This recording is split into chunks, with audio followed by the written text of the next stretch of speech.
Emmanuelle Després a 13 ans. Elle est plus grande que ses camarades de classe. Les plus mal intentionnés n'ont jamais cherché à la connaître. À la place, ils l'intimident. Je suis comme seule dans mon coin, là. Et depuis la 3e année du primaire.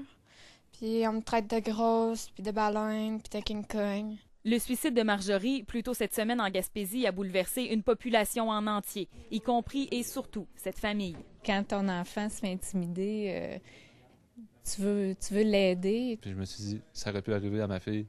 Fait que c'est à partir de là que moi et Emmanuel, on s'est assis, on dit qu'est-ce qu'on peut faire pour que ça arrive à d'autres. L'idée de la marche contre l'intimidation dans les écoles est née. Sauf que je disais à Emmanuel, c'est sûr que si on marche juste moi puis toi sur la rue, ça n'aura pas d'impact.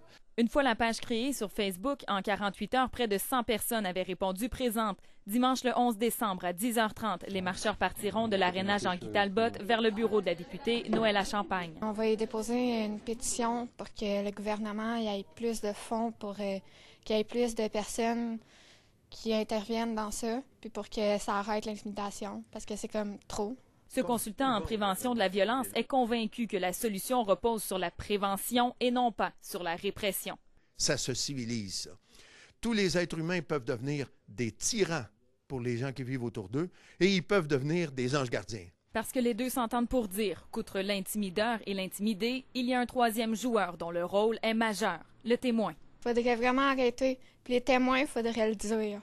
Mes chers amis adolescents qui écoutez cette entrevue, sachez que quand vous êtes témoin de quelque chose qui se passe dans votre école et que vous voyez des élèves tirer plaisir de faire souffrir les autres ou rien que de leur inspirer de la peur, vous avez un rôle à jouer. Audrey Ruel-Manceau, TVA Nouvelles, Trois-Rivières.